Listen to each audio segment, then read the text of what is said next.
Okay, for this video, I'm going to be going over the parallel plate capacitor field question.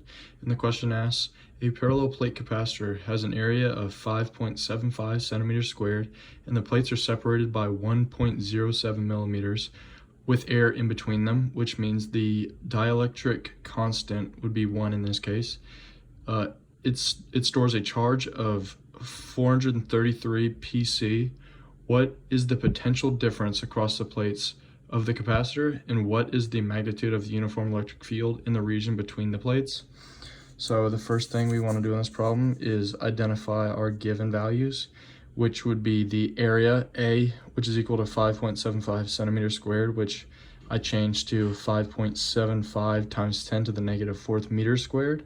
The distance between the plates, D, which would be 1.07 millimeters, which I changed to meters, and that would be 1.07 times 10 to the negative third meters.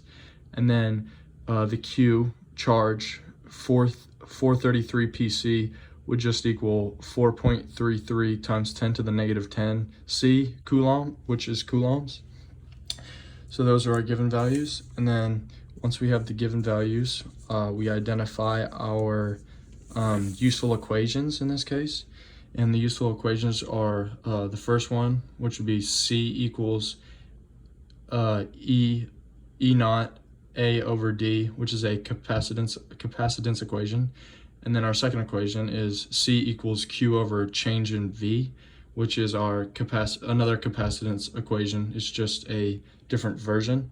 And then our third equation, useful equation, is E equals change in V over D, which is an electric field equation. And then all the variables in these equations are E naught is actually a constant, and it's 8.85 times 10 to the negative 12 coulomb squared over newtons times meters squared. A in this case is the area of the capacitor. D is equal to distance between the capacitors, like the two plates. Q is the charge. Change in V is potential difference. C is capacitance, and E is electric field force. So the next part of our steps, the next step in this problem would be to actually solve the problem with all the givens and useful equations that we have.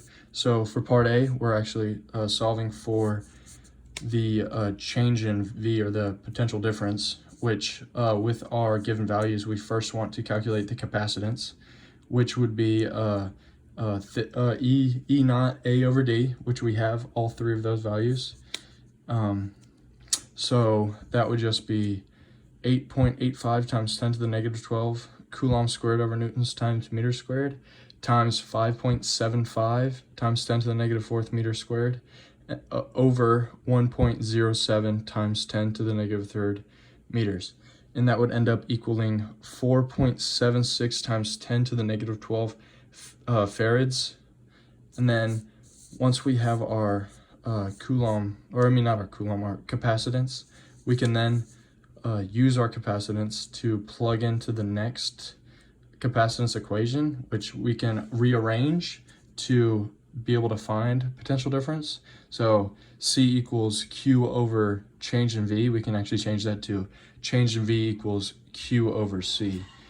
And once we rearrange this, we can actually plug in the value we found in that first part, along with the Q value we were given in the beginning. And the change in V would actually equal 4.33 times 10 to the negative 10 coulombs over 4.76 times 10 to the negative 12 farads, which we found earlier. And the potential difference comes out to be 91.04 volts. And so that is part A of the problem. And now we can move to part B, which would just be to find the electric field force of the capacitor. So in this part, we just use the last useful equation we have left, which would be E equals change in V over D.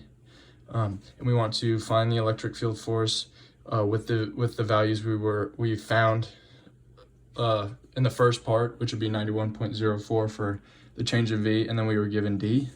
So then E would just equal 91.04 volts over 1.07 times 10 to the negative 3 meters. And the electric field force actually comes out to being equal to 8.51 times 10 to the 4th volts over meters, which is just newtons over coulombs. And that is the complete question.